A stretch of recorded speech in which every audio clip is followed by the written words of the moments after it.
Hi friends, Miss Carla here. Today I'm going to read you a story called House, Sweet House, and the author is Judith Bauer Stamper. I wonder if you'll see your house in this book. Families live in all kinds of houses. There are big houses, little houses, plain houses, and houses in all colors of the rainbow. No matter what it looks like, a family's house is its home. Look how colorful that house is. Is your house that colorful? Mine sure is not, but I like that one. Some houses are built for just one family. Other buildings contain homes for many people.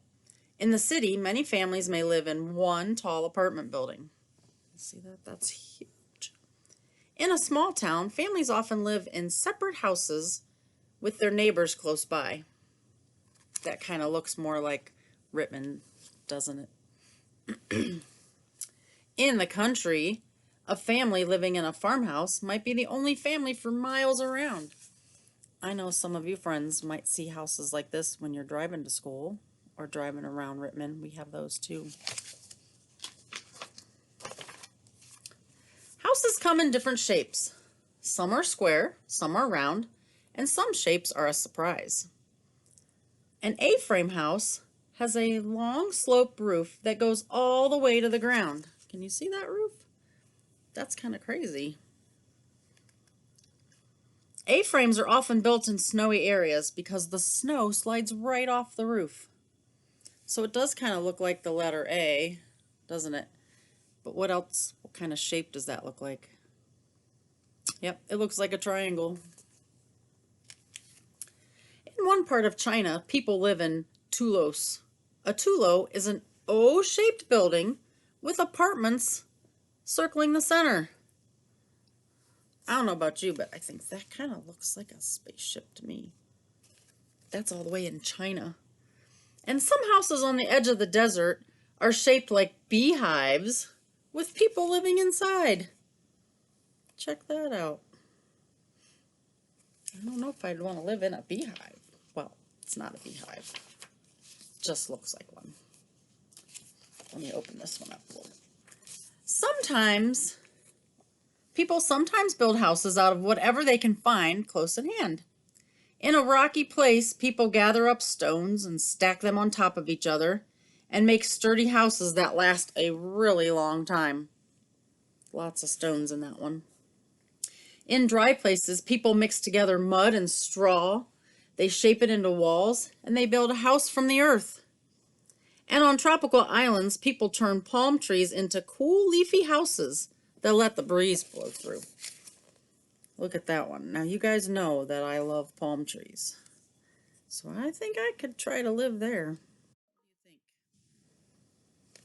think? Does that look like a good house? People build houses almost anywhere, near the water, under the ground, and up in trees.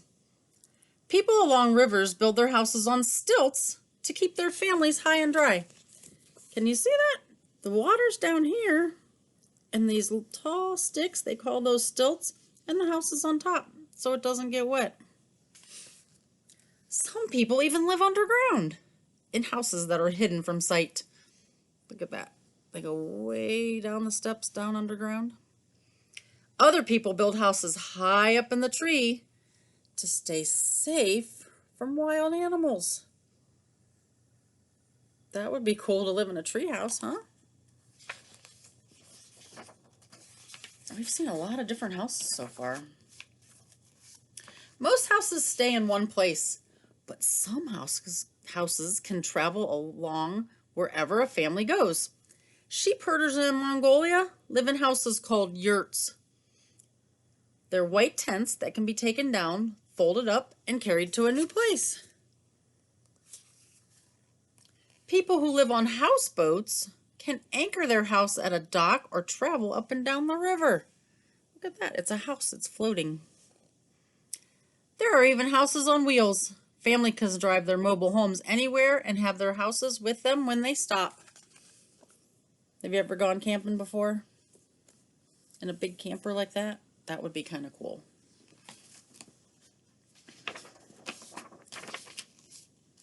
Long ago in America, houses looked very different from the kinds of houses we live in today. Native Americans built houses that fit their way of life. Those who traveled the Great Plains lived in teepees that they could move with them when they hunted buffalo. That kind of looks like that A-frame a little bit, huh? It's got the same shape. Some Native Americans built dome-shaped dwellings out of thatched grass. So they just took grass and put it on top of the sticks. Settlers who came to America built log cabins in the woods. They cut down trees, notched the ends of logs, and stacked them up to make warm wooden houses.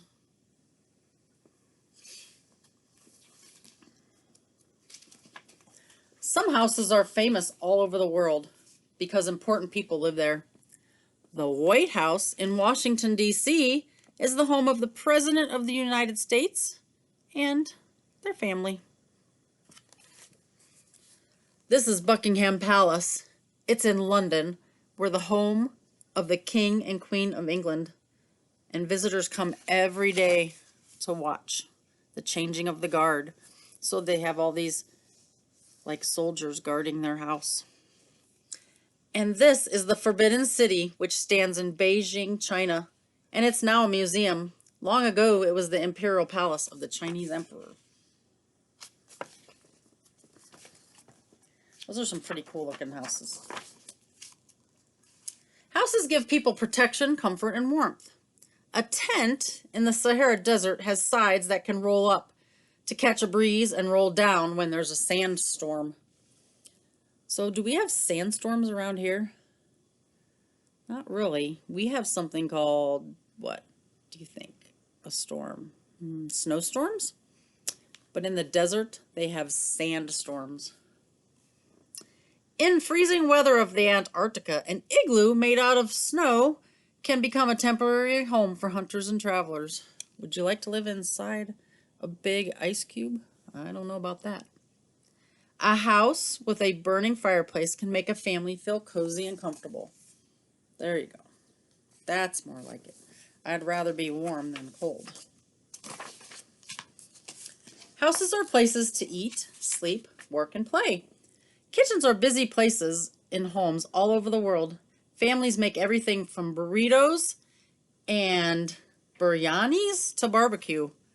Now, I had to look up that word, biryanis. I don't even know if I'm saying it right. But that's an Indian dish made of spicy rice and meat, sometimes fish and vegetables. It's not something I've ever made. Everyone has a chore to do around their house. It might be sweeping the steps, or feeding the chickens, or doing the dishes. And at night, a house is where you snuggle up, fall asleep, and have sweet dreams. There are all kinds of houses, and there are all kinds of families. Families are what makes a house a home.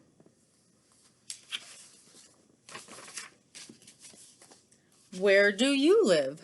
And what is special about your house? I have to think about that one. Where do you live and what is special about your house? I live in Akron. And I think what's special about my house is just that I love being here so much. And I hope that you enjoy your house. Thanks for listening, friends.